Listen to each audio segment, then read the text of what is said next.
The finish line's in sight, and you put on an extra burst of speed.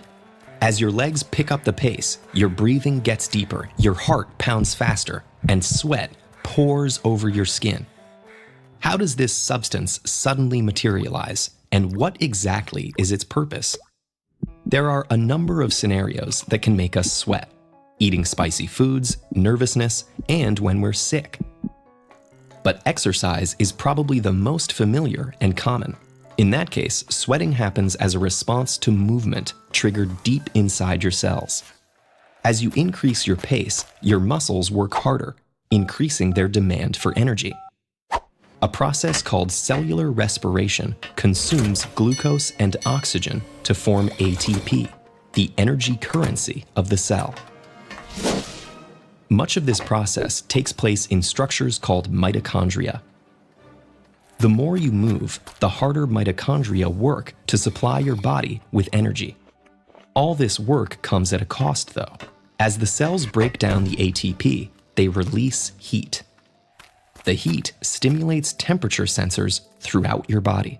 Those receptors detect the excess heat being produced by your muscle cells and communicate that information to the hypothalamus, which regulates body temperature. The hypothalamus responds by sending signals out through the sympathetic nervous system to the sweat glands in your skin. These are distributed all over the body with especially high concentrations on the palms of your hands, the soles of your feet, and on your head. When a sweat gland first receives the signal, the fluid surrounding the cells in its coiled base contains high amounts of sodium and chloride. The cells pump these ions into a hollow tube that runs through the sweat gland. Then, because it's saltier inside the tube than outside, water moves into the tube by osmosis. As what's called the primary secretion builds up in the bottom of the tube, water pressure pushes it up into the long, straight part of the duct. Before it seeps onto the skin, cells lining the tube will reclaim as much salt as possible so the process can continue. The water in sweat absorbs your body's heat energy and then evaporates off of you when it reaches the surface, which in turn lowers your temperature.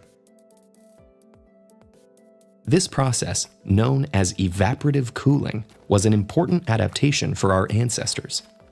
This cooling effect isn't only helpful during exercise.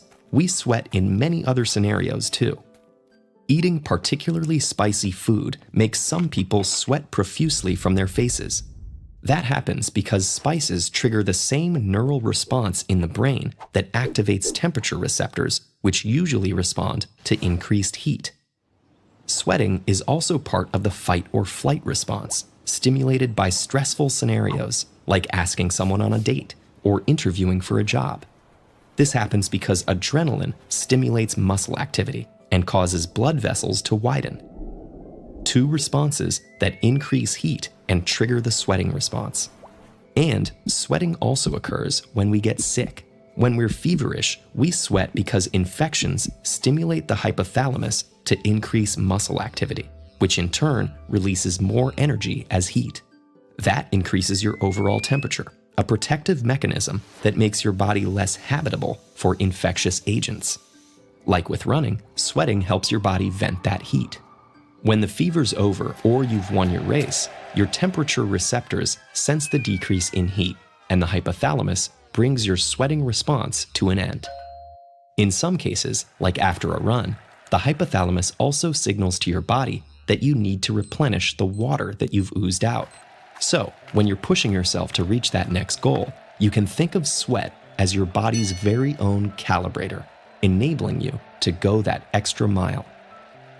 Have you given the TED-Ed newsletter a try? If not, don't sweat it.